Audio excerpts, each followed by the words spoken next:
जगह पर अपनी पूरी जिंदगी बिताना चाहते थे क्योंकि इस पेंटिंग वाली जगह पर ये पहली बार मिले थे। क्रिस एनी को सब कुछ याद दिलाने की कई बार कोशिश करता है, लेकिन एनी को कुछ भी याद नहीं आता और ना ही वो यहाँ से जाना चाहती है। एनी को सिर्फ इतना याद होता है कि उसके बच्चों की और उसके पति की मृत्यु हो चुकी है और अब कभी भी वो वापस नहीं आएंगे।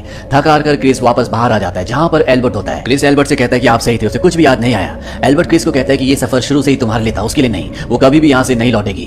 क्रिस कहता है कि मैं हार मानता हूँ, लेकिन उस तरह से नहीं जिस तरह से आप चाहते हैं। मैं वापस अपनी पत्नी के पास जा रहा हूँ। मेरे बच्चों से कहना कि मैं उनसे बहुत प्यार करता हूं, लेकिन मैं अपनी पत्नी को, अपने बच्चों की मॉम को नहीं छोड़ सकता। और एल्बर्ट को वहां से जाने के लिए कहता है और खुद वो वापस उसी घर में आ जाता है जहां पर एनी होती है। वो एनी से कहता है कि अच्छे लोग नर्क में जाते हैं क्योंकि वो अपने आप को माफ नहीं कर पाते और मैं भी कभी अपने आप को माफ नहीं कर सकता, लेकिन मैं तुम्हें माफ करता हूं। एनी कहती है कि मैंने अपने बच्चों की जान ली, मैंने अपने हस्बैंड की जान ली, क्योंकि एनी अपने हस्बैंड और अपने बच्चों की मौत के पीछे अपने आप को जिम्मेदार समझती है। उसे लगता है कि वो अगर खुद ड्राइव करके अपने बच्चों को स्कूल छोड़ने गई होती तो उसके बच्चे जिंदा होते। साथ ही साथ अगर उसने अपने पति को अपनी पेंटिंग लेकर एग्जीबिशन वाली जगह पर ना आने के लिए कहा होता तो वो भी जिंदा होते।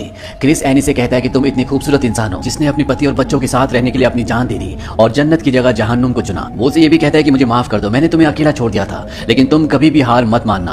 और अब क्रिस की खुद भी यादें गायब होना शुरू हो जाती है और यही जिंदगी, यही दुनिया उसकी हकीकत बनना शुरू हो जाती है। पर इससे पहले कि वो पूरी तरह से इसी दुनिया में ढल जाता, एनी को याद आ जाता है कि ये उसका पति क्रिस है। वो किसी भी कीमत पर उसे बचाना चाहती है, इस दुनिया से निकालना चाहती है। पर अगले पल उसकी आंखें पूरी तरह से बंद हो जाती है और जब उसकी आंखें खुलती है तो वो देखता है कि वो उसी जगह पर है जो उसकी और एनी की सपनों की जगह थी, जहां पर ये दोनों अपनी पूरी जिंदगी एक दूसरे के साथ बिताना चाहते थे।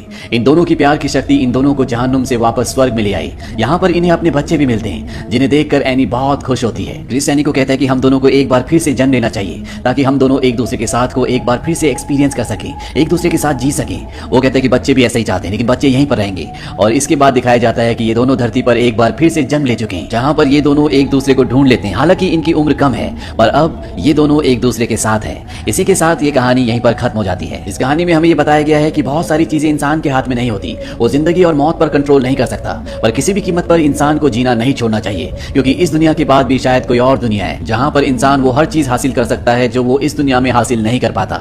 साथ ही साथ हमें ये भी बताया गया है कि कभी भी सुसाइड करना जिंदगी का कोई सोल्यूशन नहीं होता। अगर एनी ने सुसाइड नहीं किया होता तो वो अपने पति से, अपने बच्चों से हेवन की दुनिया में मिल जाती, पर उसके गलत फैसले की वजह से क्रिस को स्ट्रगल करना पड़ता है, लेकिन उसके प्यार की शक्ति उसे और उसकी पत्नी एनी दोनों को वापस हेवन